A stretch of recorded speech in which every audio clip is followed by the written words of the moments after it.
bonjour, bonsoir, comme vous voulez. Bienvenue à votre émission Quoi de neuf, émission quotidienne au cours de laquelle nous abordons des problèmes de société, mais également des questions qui nous intéressent énormément. Vous allez pouvoir constater que la question d'aujourd'hui est très importante. J'ai à mes côtés justement Madame Hélène Legendre, qui est chef de projet à l'ONF de Martinique. Madame Legendre, bonjour, bonsoir, comme vous voulez. Bonjour, bonsoir Michel. Alors quand j'ai dit justement que nous allons aborder un sujet important, est-ce que vous pensez que ce sujet en question justement, il a toute son importance ici? Tout à fait. C'est un projet très important pour le territoire là, qui va certainement se concrétiser d'ici quelques jours, qui est la candidature au patrimoine mondial de l'UNESCO des forêts et volcans de la montagne Pelée et des Pitons du nord de la Martinique. Donc on est en plein dans le sujet en ce moment et on y croit très fort. Alors Madame Legendre, vous l'avez dit justement, le projet concerne, parce que souvent lorsqu'on parle de ce projet-là, on parle de la montagne Pelée. Ça concerne également les pitons. Oui, exactement. Non, parce que souvent on n'associe pas les pitons, quoi. Tout à fait, on les oublie un petit peu les pitons, alors qu'ils ont toute leur importance aussi dans le projet. En fait, ce sont deux massifs forestiers de volcans qui font partie du périmètre du bien UNESCO, qui est candidat. Et les pitons sont tout aussi importants que la montagne Pelée. Alors Madame Legendre, justement, il faut bien que la population soit consciente que nous sommes un territoire multirisque. Territoire volcanique avec des séismes, etc., etc. Mais dans la formation géologique même de la Martinique, il y a eu des périodes, si vous voulez. Oui. Et alors là, la montagne Pelée fait partie en quelque sorte de la dernière période, le socle même, c'est le dernier socle. C'est la plus jeune. Ouais. C'est ça.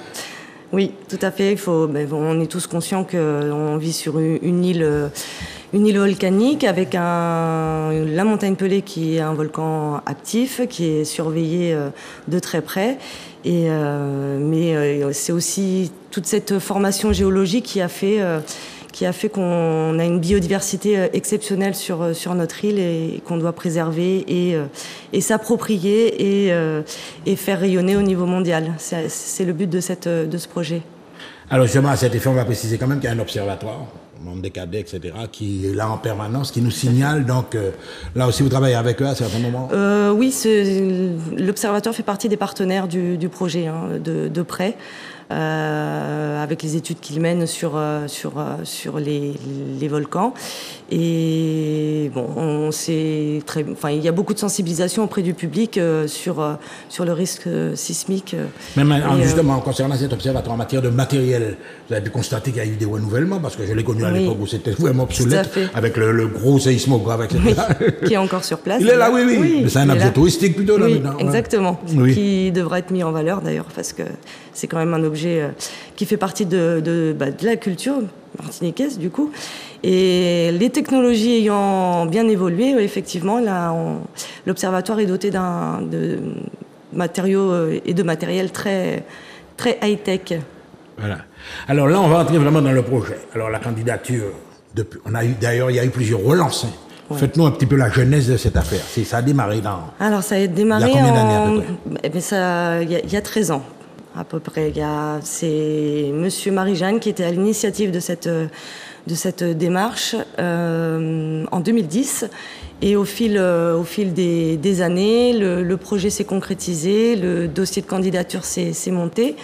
Le projet a été présenté donc au patrimoine mondial de l'UNESCO en 2021. Donc c'est la première France. Mouture, c'était Monsieur Boutrin, je crois, qui était. Alors Monsieur Boutrin, oui, est arrivé en cours avec Monsieur Marie-Jeanne. Oui.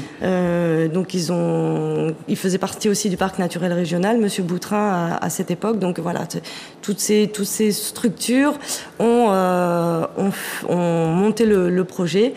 Donc ça a mis quelques années et en 2021, donc la France a présenté au patrimoine mondial de l'UNESCO le dossier martiniquais qui a été qui va être examiné là d'ici quelques jours. Sous peu. Oui. Alors là justement, concernant cette candidature, le patrimoine mondial de l'humanité. Donc, c'est très, très, très important quand même d'avoir cet élément. Si on est retenu, on risque d'avoir des moyens supplémentaires, etc., assez conséquents, quoi. Oui, c'est le but. C'est déjà une reconnaissance mondiale. Et puis un accompagnement, ça peut être un accompagnement technique, un accompagnement financier pour la préservation de la valeur universelle exceptionnelle de la montagne pelée et des pitons du Carbet. Alors expliquez-nous justement, patrimoine mondial de l'humanité. Alors il y a plusieurs candidatures. Dans plusieurs pays, il y a des candidatures. Oui. Ça peut concerner un élément géographique, etc. Un élément, même un monument, etc. Oui. Et ça se passe comment? Il y a des votes, il y a une commission d'examen, il y a tout ça, quoi. Alors, ça se passe? Déjà, il y a plusieurs... on peut être inscrit sur plusieurs biens. Donc, nous, on présente un bien naturel, déjà, et il y a aussi les biens culturels. Oui. Donc, il y a énormément de biens culturels dans le monde, et les biens naturels ne sont pas forcément très bien représentés. Et cette candidature, justement, elle a quand même un petit plus... c'est que c'est un bien naturel et que ça manque beaucoup sur la liste des biens à l'UNESCO. Ensuite, il y a 21 États membres qui votent pour ce... Oui, c'est pas rien. Ça fait beaucoup, oui. Exactement. Et donc, le dossier martiniquais va être examiné donc, samedi 17 septembre. Il sera certainement à partir d'1h du matin ici, donc il va falloir se lever de bonne heure si on veut suivre ça en direct. Et les 21 États membres vont donc donner leur avis sur la candidature. Alors, on va peut-être continuer sur ça tout à l'heure, mais alors là, la candidature est présentée, nos atouts. On sait très bien que le volcan, la montagne pelée, c'est un type péléen, c'est quelque chose de presque unique dans le monde. Tout à fait unique. Nos atouts, est-ce que ça va peser là-dessus aussi? Oui, exactement. Ça pèsera sur justement ce type péléen qui est unique au monde et qui a d'ailleurs fait l'objet d'une étude par l'IUCN, donc c'est l'Union internationale pour la conservation de la nature, qui a recommandé justement l'inscription de ce patrimoine géologique au patrimoine mondial de l'UNESCO. Donc ça, c'est déjà un atout. Après, on se trouve dans une zone prioritaire pour l'inscription dans... Le bassin caribéen, etc. Tout à fait, bassin caribéen qui fait partie des zones prioritaires. Et on est également dans une zone hotspot de la biodiversité. Donc vraiment, on a... Alors, lorsqu'on parle de zone... On est vraiment en zone privilégiée, une végétation originale, des espèces endémiques, enfin, développer un petit peu sur la montagne pelée, par exemple, il y a des plantes qu'on ne trouve pas ailleurs, quoi. Exactement. Oui. On a la chance, on peut le dire, et puis la responsabilité sur cette île d'avoir des espèces qui n'existent nulle part ailleurs. Donc, espèces animales aussi. Oui, espèces animales, espèces végétales, donc beaucoup d'espèces végétales. Qui ont trouvé leur place ici grâce à justement les différents reliefs qu'on a sur les pitons et la montagne pelée, les différents microclimats, enfin tout ça fait que on a des espèces vraiment qu'on ne trouve nulle part ailleurs, donc endémiques, et qu'on se doit de préserver et de garder, puisque ce sont des espèces qui sont uniques, quoi. Qui sont uniques, et si elles disparaissent, on les reverra plus jamais sur Terre. Donc voilà. Donc il y a tout un périmètre quand même, c'est une zone néant précise, c'est pas le massif volcanique de Péléen seulement, toute la zone. Est-ce que vous avez fait un tour des communes? Est-ce que toutes les communes Morneau Rouge, etc., est-ce que ces communes sont conscientes de l'importance de cette démarche? Oui, tout à fait. Les 19 communes qui font partie donc du périmètre du bien ont toutes été évidemment sollicitées et impliquées. Ça va de Grand-Rivière aussi, tout ça, c'est tout à fait, oui. Parce qu'on voit l'appeler Saint-Pierre, mais derrière, il n'y a pas le Prêcheur. Voilà, le Prêcheur, Grand-Rivière, Macouba, enfin toutes... Ajoupa-Bouillon. Basse-Pointe. Exactement. Et elles ont toutes été donc impliquées dans le projet, et elles sont conscientes du patrimoine naturel et culturel qu'elles ont dans leur commune, et sont tout à fait favorables au projet et nous soutiennent complètement la candidature. Voilà. C'est 19 communes qui soutiennent la candidature, mais alors on va élargir encore beaucoup plus.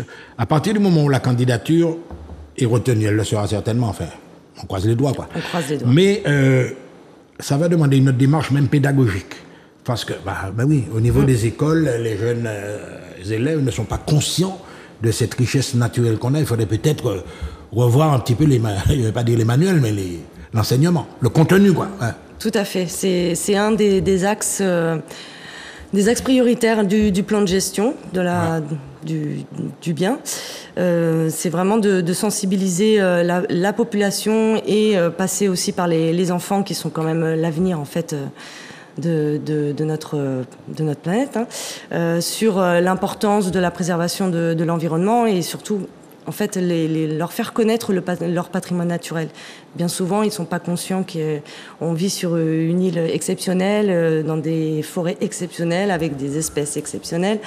Et tout ce travail, il se fait quotidiennement grâce à différents partenaires qui sont impliqués dans cette thématique. Oui. Je vous ai dit quelque chose au début, justement, il y a beaucoup de personnes qui ne se rendent peut-être pas compte que la Martinique, en fait, c'est un archipel, quoi. Au départ, depuis qu'il y a un phénomène de sédimentation, je ne sais pas comment ça s'est constitué, il y a des gens qui voient la Martinique comme un peuple qui s'est sorti... Non, peut-être ça, revenir à ces notions. Oui, tout à fait, de revenir à la base, en fait, à l'histoire même... géologique. Exactement, géologique, même historique, même...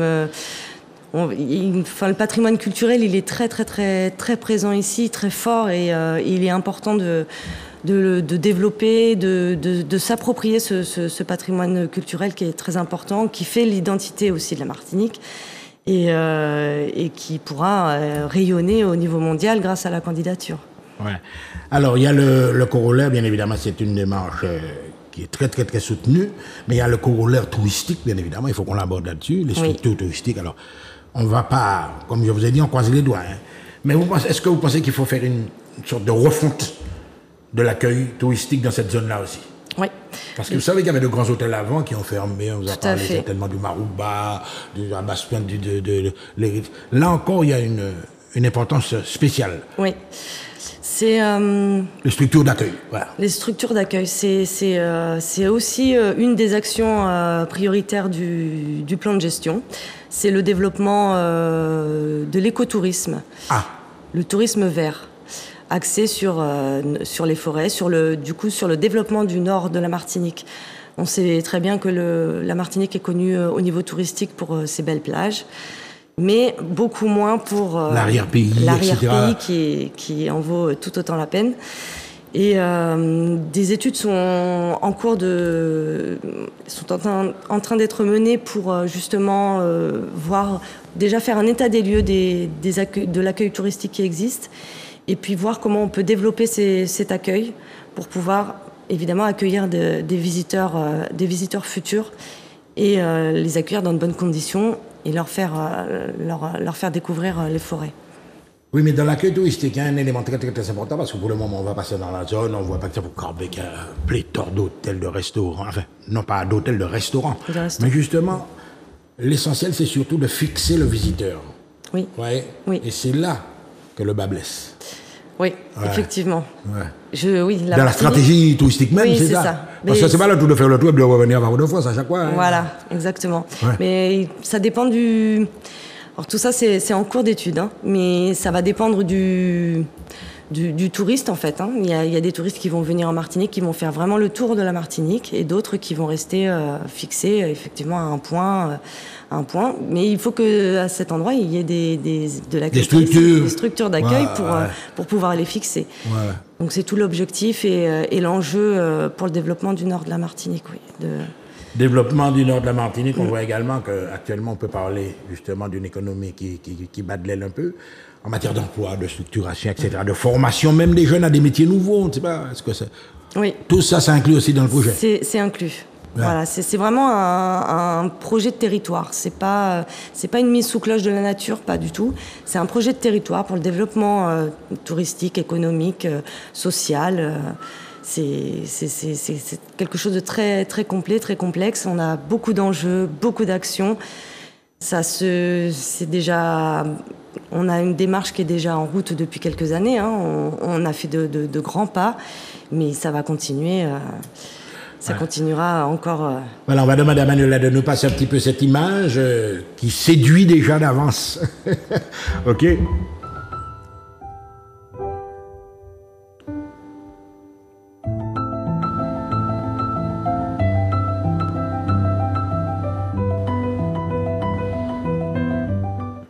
Alors voilà, donc vous avez compris que c'est imminent, qu'on aura d'ici la semaine prochaine, on sera fixé. Oui. Alors on a parlé de tout ça, on a parlé de structure économique, on a parlé de formation, on a parlé d'emploi, mais il y a un problème également très important, c'est la continuité territoriale. Lorsqu'on parle de tout ça, ben oui, il nous faut des avions. Vous avez vu le prix des billets là, Oui. Là encore, est-ce que vous avez un chapitre là-dessus? Parce que vous venez en Martinique, c'est bien beau, mais... Mais comment y venir? Cet axe-là, pour donc le côté touristique, je pense que ça viendra dans un second temps. Il faut déjà qu'on se fixe sur les objectifs vraiment locaux et d'accueil des touristes. Après, ça, je pense que c'est plus une question politique qui va au-delà peut-être de la candidature, mais qui rejoint aussi le projet. Hein. L'un ne va pas. Oui, mais là, c'est le corollaire, si vous voulez. C'est tout ce qu'il y a autour. Oui, je comprends. Madame, mais c'est non négligeable. Hein. C'est bien beau d'avoir une belle montagne, d'avoir des espèces endémiques, etc. Mais il faut quand même que ça fasse vivre le pays. Oui. Là encore, j'ai parlé de continuité territoriale et le tourisme de croisière. Et le tourisme vous y avez de croisière. Pensé oui, bien sûr. Oui. Non, mais... oui.